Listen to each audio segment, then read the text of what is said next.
हिमाचल की 68 सीटों के लिए वोटिंग जारी है।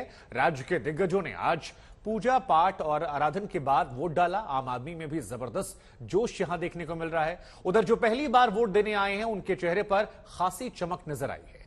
इन सब के बीच सियासी दलों ने बढ़ चढ़कर दावे किए हैं, लेकिन सवाल यह है कि क्या हिमाचल में इस बार सरकार बदलने का रिवाज जारी रहेगा या फिर इस बार हिमाचल से कोई नया आगाज होगा।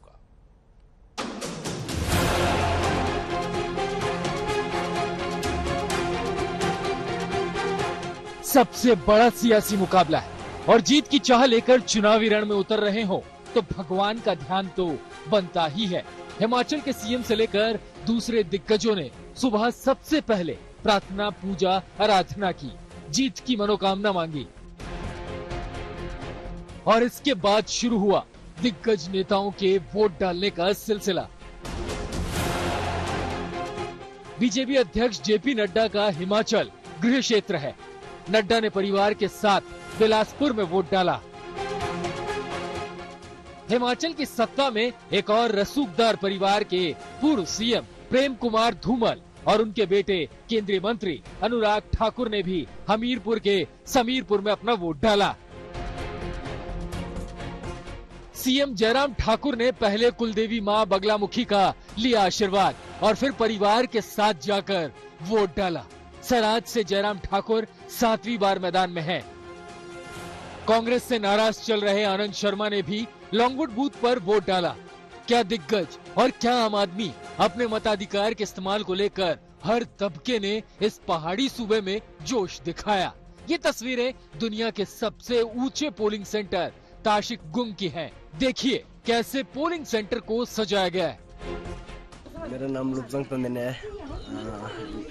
आज मेरा पहला मतदान है वोट हाईएस्ट पोलिंग स्टेशन पे। पहली बार वोट देने वालों के चेहरों पर खास चमक थी। ये तस्वीरें हमीरपुर के नादौन की हैं। फर्स्ट टाइम वोट दिया है आपने, किस मुद्दे पे वोट दिया है? मैंने विकास के मुद्दे पर वोट दिया है। हिमाचल में कांटे की टक्कर है। बीजेपी के सामने सत्ता में वापसी चुनौती है, तो कांग्रेस के लिए ये चुनावी सत्ता में वापसी की अग्नि परीक्षा का दिन है। दावे भी भरपूर हो रहे हैं।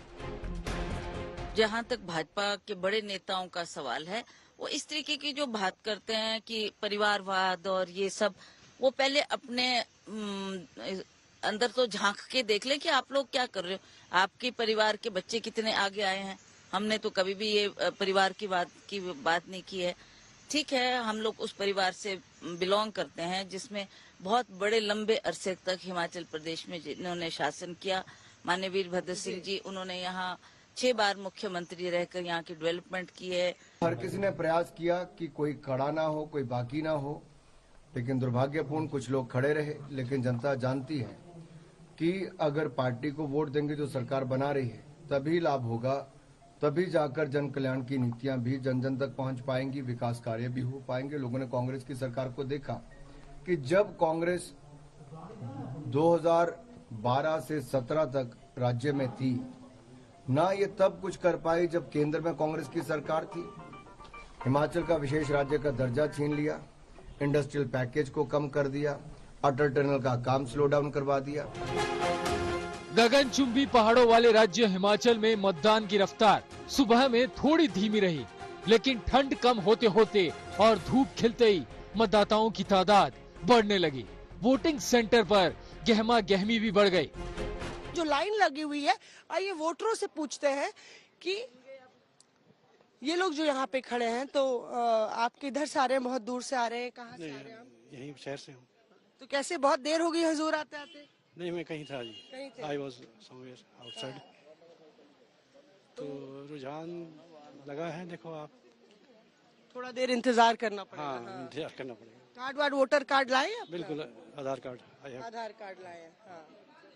और यहाँ पे महिलाएं भी, देखिए महिलाओं की शक्ति ज्यादा देखने को मिल रही है ना। महिलाओं की क्यू ज्यादा लंबी है सर। हाँ, लग तो रही है। हाँ, देखिए महिलाओं की क्यू ज्यादा लंबी नजर आ रही है बनाम पुरुषों की जो कतार है उससे। हिमाचल में सवाल सिर्फ 68 सीटों का है, लेकिन सीटों की संख्या अहम नहीं है। सवाल ये है कि क्या बीजेपी सत्ता में हर 5 साल में बदलने का रिवाज तोड़ पाती है। मौसमी सिंह, सत्येंद्र चौहान के साथ अशोक सिंघल, बिलासपुर, आज तक।